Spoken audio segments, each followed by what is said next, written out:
কাকতালীয়ভাবে কত কিছুই না ঘটে, যার ব্যাখ্যা বিশ্লেষণ করা যায় না।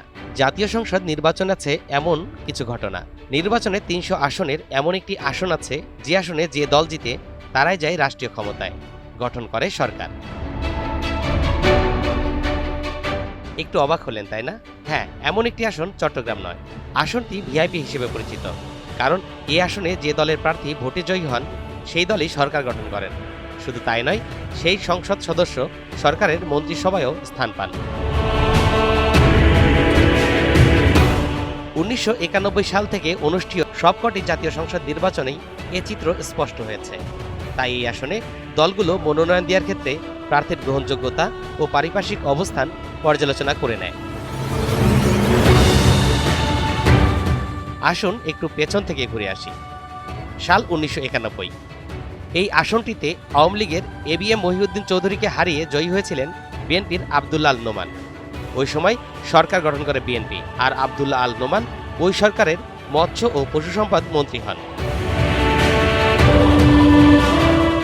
১৯৯৬ সালে আব্দুল্লাহ আল নোমানকে হারিয়ে জয়ী হয়েছিলেন নগর আওয়ামী লীগের সভাপতি এম এ মান্নান। ওই মেয়াদে আওয়ামী লীগ সরকার গঠন করে এবং এম এ মান্নান সরকারের শ্রমমন্ত্রী হন। ২০০১ সালের নির্বাচনে আবার এম এ মান্নানকে হারিয়ে আসনটি পুনরুদ্ধার করে বিএনপির নোমান। ওই মেয়াদেও তিনি মন্ত্রী ছিলেন। ২০০৮ সালে এই আসনে নৌকার মনোনয়ন দেওয়া হয় বিশিষ্ট শিক্ষানুরাগী বর্ষিয়ান আওয়ামী লীগ নেতা নুরুল ইসলাম বিএসসিকে।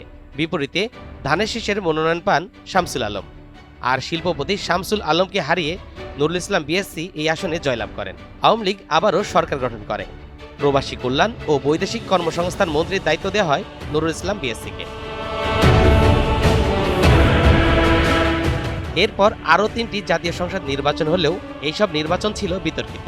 দিনের ভোট রাতে নিয়ে, ভোটারবিহীন এবং আমি আর ডামি। কোতোয়ালি আসন থেকে ২০১৪ সালে জাতীয় পার্টির জিয়াউদ্দিন আহমেদ বাবলু সংসদ সদস্য হন। ২০১৮ সালে আওয়ামী লীগের মনোনয়ন দেওয়া হয় প্রয়াত এবিএম মহিউদ্দিন চৌধুরীর ছেলে ব্যারিস্টার মহিবুল হাসান চৌধুরী নওফেলকে। তার বিপরীতে বিএনপি ডাক্তার শাহাদাত হোসেন এই আসনে প্রতিদ্বন্দ্বিতা করেন, কিন্তু তাকে হারিয়ে দেওয়া হয় ভোটকেন্দ্র দখল করে।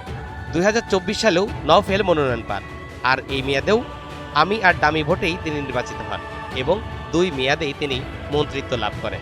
এভাবে সব নির্বাচনেই চট্টগ্রাম ৯ আসন থাকে আলোচনায়।